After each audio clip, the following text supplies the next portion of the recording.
बिस्मिल्लाहिर्रहमानिर्रहीम। अस्सलाम वालेकुम वरहमतुल्लाहि वबरकातुहू। आज मैं आपको बेहतरीन आसान तरीके बताऊंगा ओमेगा 3 विटामिन ए और विटामिन K2 को लेने के।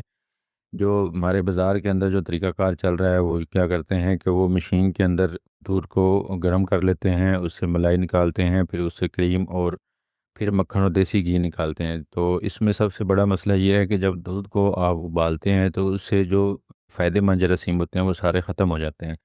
तो सबसे बेहतरीन तरीका जो बताया जा रहा है वो होममेड तरीक़ाकार है कि हज़ारों साल पहले से हम दही जमाते थे। तो हमारे डिफरेंट रवायत थी कि ये पठान लोग जो थे ये दुम्बे की खाल के अंदर ये मशक बनाई होती थी, इसके अंदर वो दही डाल लेते थे, दूध डालते थे। फिर उसके बाद जो है ये पंजाब के अंदर, सिंध में, ताजिकिस्तान में, ये हर इलाके की मुख्तलिफ रवायात थीं। और ये अंग्रेज़ जो थे वो पुराने ज़माने में वो भी हाथ से मक्खन और देसी घी हासिल करते थे। इसमें क्या था कि इसमें कोल्ड प्रेस ये ऑयल हैं और घी है, इसमें कोई भी हीट इन्वॉल्व नहीं हुई, इसको आपने किसी जगह पे भी गर्म नहीं किया।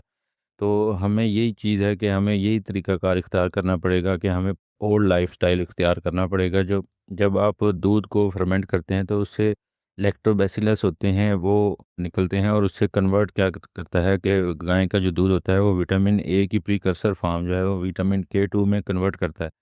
तो जो बीटा कैरोटीन होता है ये गाजर या पत्तों में जो होता है ये विटामिन ए को कन्वर्ट करता है। ये प्रीकर्सर फार्म है, जो उसकी फार्म होती है वो रेटिनॉल होती है।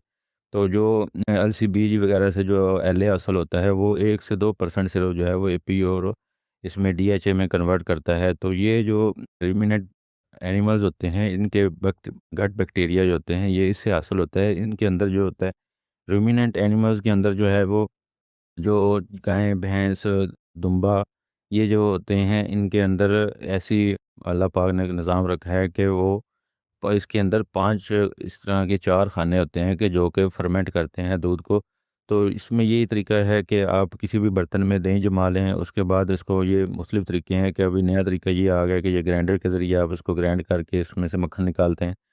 तो ये दूध को जब आप दही से कन्वर्ट करते हैं तो फिर इसको फर्मेंट करके आप बिलोना में कन्वर्ट करते हैं। तो इससे फिर जब आप इसको इससे जो बटर से बटर मिल्क भी हासिल होता है, इसके अंदर कैज़ीन प्रोटीन होती है। तो जब आप बटर को हीट करते हैं, गरम करते हैं, तो उससे आपको बिलोना देसी घी हासिल होता है। ये सबसे बेहतरीन जो तरीके थे वो लैम्प बटर और घी था। और उसके बाद भैंस या इसकी जो क्योंकि मिल्क है वो K2 मिल्क होता है।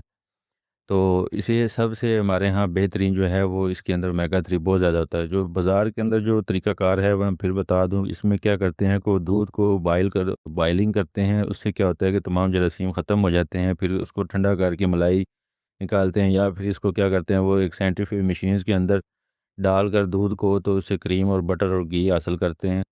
तो ये तरीक़ाकार बिल्कुल इस फ़ेल हो चुका है, और इससे कोई भी आपको ओमेगा 3 और डीएचए और ईपीए जो बिलोना घी से हमें हासिल होते हैं वो ख़त्म हो जाते हैं। तो इसके जो देखें बिलोना घी के जो बेनिफिट्स हैं वो ये हैं कि ये बेस्ट फॉर गट हेल्थ है, और इसमें जो है वो आपको बवासीर कभी नहीं होगी, और इरिटेबल जो बोवल सिंड्रोम है वो आपको नहीं होगा। तो इसमें दूसरा बड़ा बेनिफिट ये है कि ये बीडीएनएफ जो ब्रेन टॉनिक है ये दिमाग को फ़ायदा देता है, अल्जाइमर, डिमेंटिया और डिप्रेशन को कम करता है, और सेरोटोनिन जो हैप्पीनेस हार्मोन है उसको फ़ायदा करता है। तो ये तमाम बेनिफिट्स जो हैं ये बिलोना देसी घी से हासिल होते हैं। तो इसके बाद जो है इसमें सबसे बड़ा जो बेनिफिट है वो इसका ये है कि ये बच्चों के अंदर जितने फ़ायदेमंद है वो इसमें आप अंदाज़ा नहीं कर सकते कि कितने फ़ायदेमंद है ये। तो 2 चम्मच रोज़ाना जो है वो बच्चों को ज़रूर दें। ये 7 साल तक बच्चों को जो है वो ज़रूर दें, क्योंकि ये बच्चों की ब्रेन डेवलपमेंट के लिए बहुत फ़ायदेमंद है, और जो हामला ख़वातीन हैं उसके लिए बहुत फ़ायदेमंद है। तो इसके ऊपर एक अलग लेक्चर भी बनाएँगे, और बच्चों की डाइट के लिए भी मैंने लेक्चर बनाया था। तो ख़वातीन के लिए भी इंशाल्लाह लेक्चर बनाएँगे। तो इसके बाद जो इन्फ्लेमेशन है इसमें क्योंकि एंटी न्यूट्रिएंट बहुत कम होते हैं, तो इसमें बल्कि ना होने के बराबर हैं, एंटी न्यूट्रिएंट होते ही नहीं हैं। तो इस एंटी न्यूट्रिएंट ना होने की वजह से इसमें इन्फ्लेमेशन नहीं होगी। और एक नई रिसर्च आई है कि एपीए जो है वो इससे रिज़ॉल्विंग बनता है एक नई रिसर्च के मुताबिक, जिससे स्नोविल जॉइंट और स्नोविल फ्लूइड जो है वो रीजनरेट होता है, जिससे जॉइंट हेल्थ मिलती है, और जॉइंट पेन जो होती हैं वो ख़त्म हो जाएँगी अगर आप इसको रोज़ाना की बुनियाद पर इस्तेमाल करेंगे।